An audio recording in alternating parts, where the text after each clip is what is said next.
everybody, and welcome to Tea Chats with Jen. I started these tea chats just before Christmas. I thought it would be a good idea for me to just show my face and talk on some topics that have either come up in the group or I have seen talked about in social media or just in my general life, potentially with my clients face to face or whatever it might be, just to encourage you all to listen in. And as I say, it's listening in. You don't have to watch me. I usually don't really show very much. So you can use this as a bit of a podcast as well if you want. So if you are new to this group, welcome to Female Health, Fitness and Strength. It's awesome to have you here. If you're not new, it's still awesome to have you here. And I want to thank you for being a part of this brilliant Facebook community. What I'm going to be talking about today is how to actually lose weight without feeling hungry. So myself and Michelle, who's my business manager, you'll see her hanging out in this group as well. She's also a qualified personal trainer, so she knows her shit. We were chatting about nutrition yesterday and how people don't eat enough food when they are on a weight loss journey or a health journey or whatever it might be.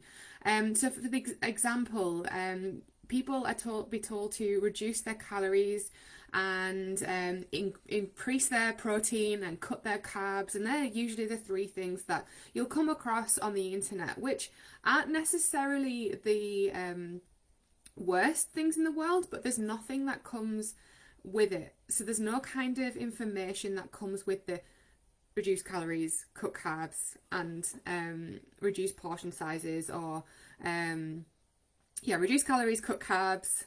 What was the other one I said? But reduce calories and cut carbs anyway. And a lot of people decide that they're just going to be eating pretty much nothing. I will see people with like quarter of a plate with iceberg lettuce on, maybe another quarter of a plate with a bit of chicken breast, and that'll probably be it. And they might eat something similar 2 to 3 times a day, and yeah, they will initially see some weight loss because you have dropped your calories a lot. Even if you're not counting calories, it doesn't matter if you're counting or not. You will drop some weight initially. However, if you've been in a binge restrict cycle doing this kind of thing for many, many years, you won't lose that weight at all because your body will be like, heck no, we're going into starvation mode, which some experts don't like the word don't like the term starvation mode, but essentially your body goes into protection mode when you don't eat enough food. So your body is going into this protection mode where it's like, right, okay, I know I'm not going to get enough food here, so I can't lose any weight because I need to protect my body. I need to maintain this weight. The body likes to be in homeostasis, and what this means, the body wants to be here. So it wants to be here, and if we start eating differently to lose weight, it might drop a little bit, but it's like, I really want to get back up here. And some people might see quite quick weight loss to start off with, but then it'll plateau if you're not eating enough, and you're just essentially starving your body of the calories that it needs. So what we want to do is, this is our baseline. I'm saying that, I just said that, I don't show anything on the screen, but here I am. But this is our baseline, and then we want to just bring it down slightly. And then we want to bring it down slightly again. And then, actually homeostasis, we'll just do this, and it'll slowly allow us to sustainably take that weight off. So I want to talk about how you can actually eat more and not be hungry, and actually lose between 0.5 to 1 kg, which is between 1 and 2 pounds a week, in this live. And it's so easy to do. I have just shared some results actually. I wonder if I can show them on here. And I'll post them as well so you can see the results. But I've shared the results, and I think it's for about 16 days. Yeah, 16 days of weight loss. Which isn't the main goal of this person. Ooh, there we go. So, there we go. So on the 1st of January, they weighed in at 85.7 kg, and today they're weighing in at 83.8, which is really exciting. So that's just under 2 kg of weight loss, which is between about 4 pounds, just over 4 pounds in that time frame. So just over 2 weeks. So let's call it 2 weeks. 1 to 2 pounds a week is sustainable, and 0.5 to 1 kg a week is sustainable in terms of kg in pounds. And this person here has followed what I have told them to do, and they have not been hungry. They've actually increased the amount of food that they're eating in terms of volume. So for example, they have gone from eating maybe 2 meals a day. The first meal a day would have been a banana and a coffee in the morning, and then they would have one meal where it was really high in saturated fats, like a bit like McDonald's, Burger King-esque, lots of calories in there, but actually the calories overall were around about, I think, 1,300 calories in a day, just because of how little she was actually eating in terms of meals.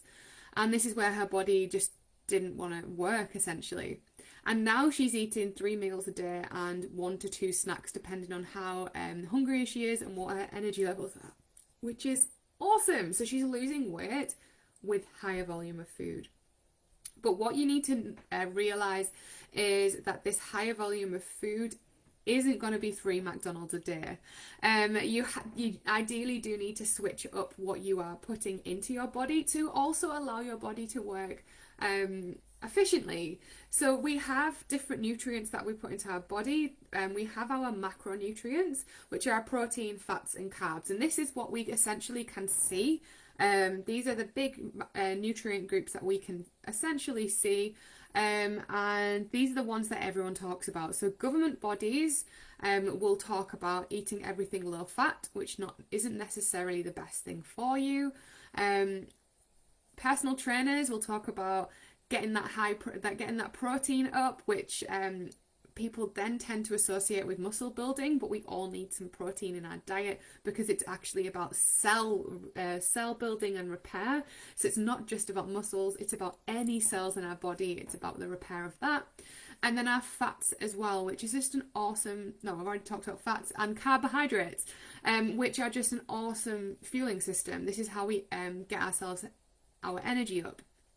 One thing I do want to say is that there's a lot of people going on talking about keto right now, which is very, very low carbohydrates. If we're looking at carbohydrate system, it pretty much strips you of any kind of vegetables that you get into your body, because vegetables and fruit are mainly carbohydrates, and it restricts the fuel going to your brain. Yes, there are many studies out there about ketosis and being on the keto diet that are successful from an epilepsy perspective. So this diet came around because what this diet does is starves your brain of the energy, so it reduces the energy in your brain that's going on. People who have epilepsy obviously have extra things going on in their brain. I'm not an epilepsy expert, but extra things going on in their brain, so it allows things to calm and it reduces the fits that happen, especially in children apparently. If you're epileptic or you have epileptic children or anyone you look after, don't take this advice from me. Go and speak to your doctor about it, and maybe that'll help with fits, but that's not the point of this video. But the point is that keto ideally isn't great for the general person, because what we need going on is we need everything firing in our head. We need that energy going to our brain so that we can actually function on a day-to-day basis. Our bodies work properly. Everything in our body is connected to our brain. We need our brain to make sure that the body's function is working. So I would advise not to go on to that kind of thing. Keto, we don't want to be cutting out these 3 macronutrients. We want to get the balance right with them. Talking about carbohydrates, so just staying on the topic of low carb, what people do say is cut out carbs, carbs are the enemy. They're really not. Carbohydrates give you energy, and what the carbohydrates do is they store any excess carbohydrates in your muscles as glycogen, and then when you use those muscles, it brings the glycogen out of your muscles to reuse as energy. So it changes it back to glucose in your body, and you have that energy, which is fantastic. Yes, we don't want too many of them. So if we have too many carbs, then our glycogen stores in our muscles will be full, and then it'll store as fat. But what I'm saying is that we need that initial carbohydrate in there to feed our muscles, so we do have those glycogen stores initially. So don't cut carbs. Cutting carbs is not good. But what we do want to do is be mindful about what carbohydrates we are eating and how many we are eating. And my favourite method to follow is the plate method. If you are not wanting to track calories or macronutrients, which is something that I don't necessarily recommend for people unless they really are under eating. We need to make sure that you are eating enough, and it's a good way for people who are already under eating to understand how much they need to eat to sustain themselves. But for those who are generally potentially overeating and wanting to lose a few pounds, lose a few kg, the plate method is perfect. And how the plate method works is literally you've got a plate, you split it in half. Half of your plate is full of goodness, so veggies. Just get a shitload of veggies in there. What I would say is try and get the leafy green veggies in on that side of things. It's fine to have root vegetables like carrots, potatoes, sweet potato, kumara, all that kind of good stuff. But what we want to do is try and strike the balance a little bit more with like the broccoli, cauliflower, leafy greens through salad, etc. over those. And then 25% of your plate, which is quite a decent amount, is going to be your carbohydrates.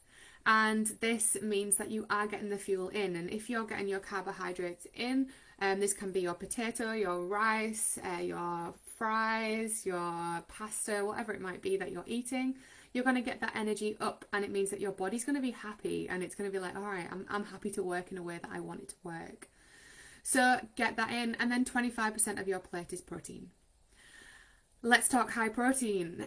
So a lot of people, when they go into the gym world, they talk about protein. They say, I need to supplement protein.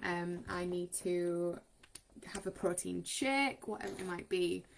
What I would recommend to people as much as possible is try not to supplement things if you don't have to. The average person can eat 3 times protein a day in their meals, that 25% of your plate, and you will get enough protein out of that. If you are higher energy, you are going to gyms more, especially if you are weight training and breaking down muscle, you might need another protein type snack, which again can be real food. It doesn't have to be a supplement, but if you do need the supplement, then that's all good too. You can eat too much protein. So if you eat too much protein, this will actually be stored as fat straight away. Our body cannot utilize higher amounts of protein as glycogen stores in our muscle like carbohydrates can. So this is why I encourage people to eat your carbohydrates, so you're actually getting that energy store in your body, but also we do need the 25% of protein for the repair and recovery of all our cells as well in our bodies. So just following the plate method, and you can fill that plate as well. Fill it. I love it. I wonder if I've got a picture of something I've eaten recently, because I personally fill my plate. I like high volume, and I feel so full from this kind of food. So what is this? It's probably not the best picture, but here's a picture of some food I ate. So we have some chicken here, so that's about 25%, maybe a little bit more, but I am very active in the gym. Then underneath there's a lot of rice, which does equate to around about 25% of the plate, and then the rest of the plate is our vegetables. And as you can see, that's a full plate of food, and I will eat 3 plates of food of this volume every single time and be able to lose weight.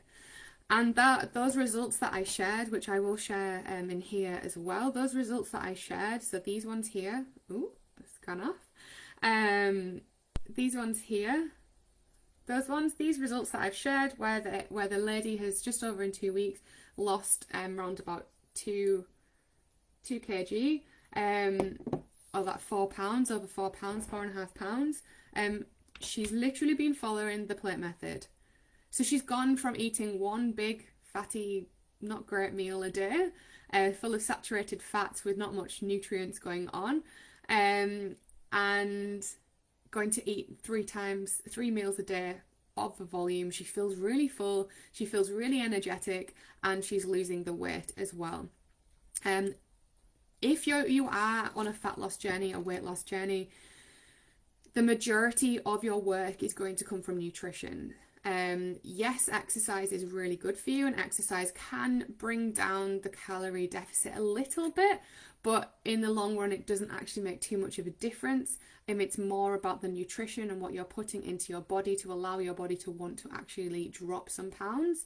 And a point to note as well, when you are fueling your body and switching out the crap food essentially to nutritious foods that is making you feel good, and making your body work properly, it reduces inflammation, which means that you are reducing the amount of water weight in your body too. So you might not actually be reducing fat, but you're reducing inflammation. And what I would encourage you to do is take a picture of your face, and you will see the inflammation drop in your face. So you won't be holding too much fat in your face anyway.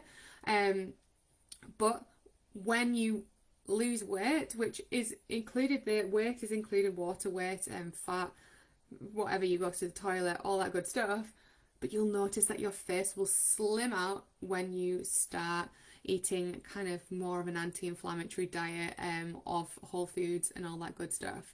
So I just wanted to jump on and say to you all, please eat enough.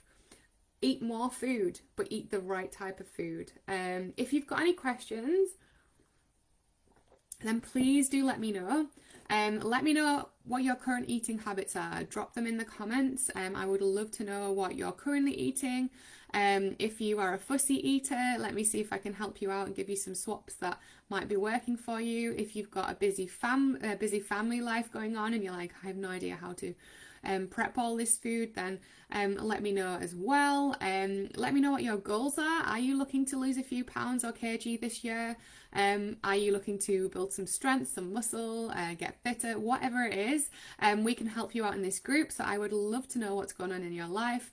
And I hope this was informative for you, and if you have any friends or family that you think would benefit from being part of this community, it's a safe community, and please invite them along to Female Health, Fitness and Strength for Beginners and Beyond. All right, speak to you all soon. Bye.